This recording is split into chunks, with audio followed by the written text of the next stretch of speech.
حقیقی سراج الدین چشتی آئین ہند صاحب ہدایت النحو جیسی بات سامنے آتی ہے.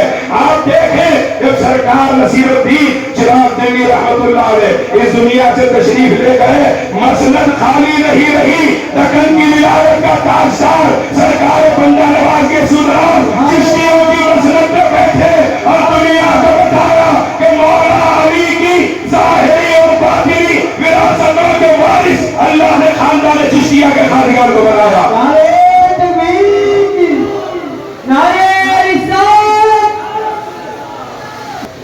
ولایت کی صورت میں ظاہر ہوتی رہی. ظاہری وراثت کیا ہے؟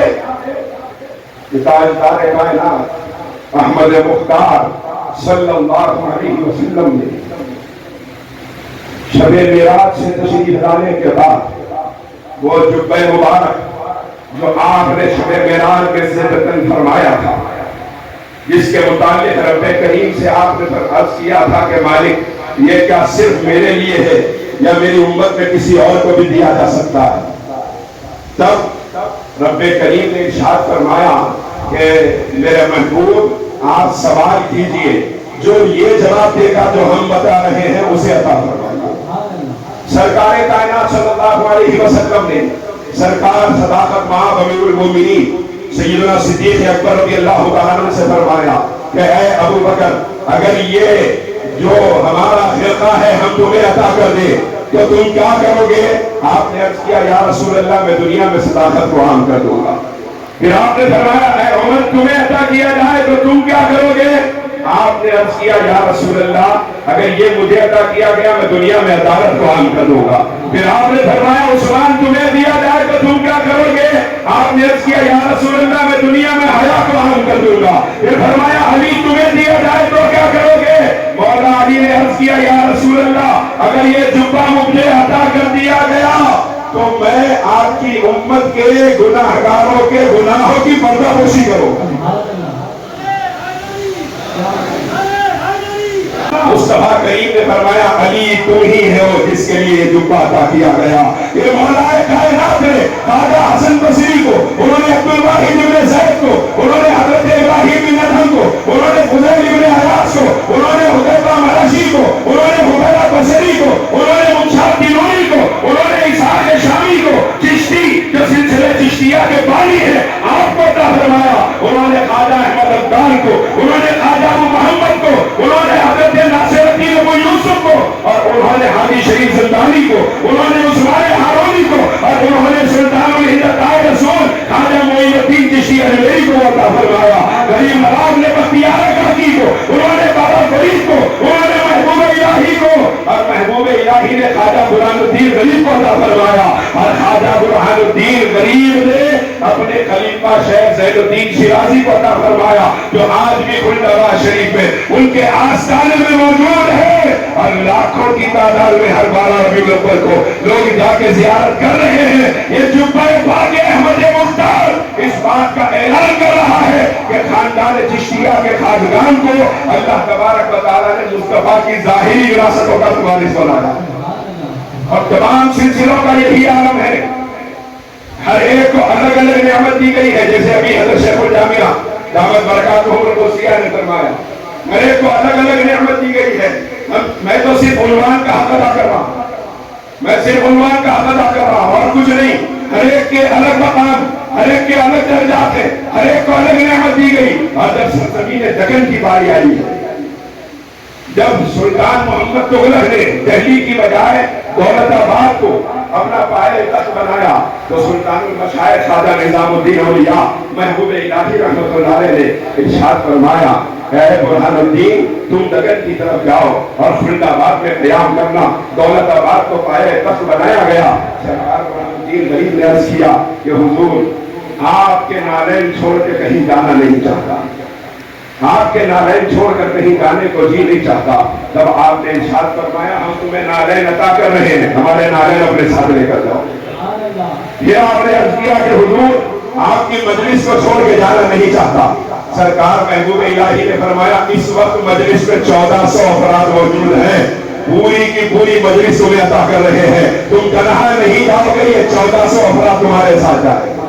انہیں 1400 افراد میں سرکار بندرآباد کی سودراس کے والد کی تشریف لائی اور پھر اس کے بعد خلدآباد کی سرزمین سے سلسلے چشتیہ کی صورت میں وہ کام پھیلا ہے اسلام کا کہ پورے جنوبی ہند میں تو اسلام نظر آ رہا ہے. یہ نظام الدین اولیاء کے ایک فیصلے کا صدقہ اتارا ہے جو آپ نے بھیجا تھا اپنے خلفاء کو. اور اس سلسلے کی ایک اور خصوصیت عرض کروں دکن والوں کے لیے کہ دکن کی ولایت کے شہنشاہ سرکار بندرآباد کے سودراس شہباز بلند پرواز قدس اللہ تعالی سرہ العزیز آپ بھی سلسلے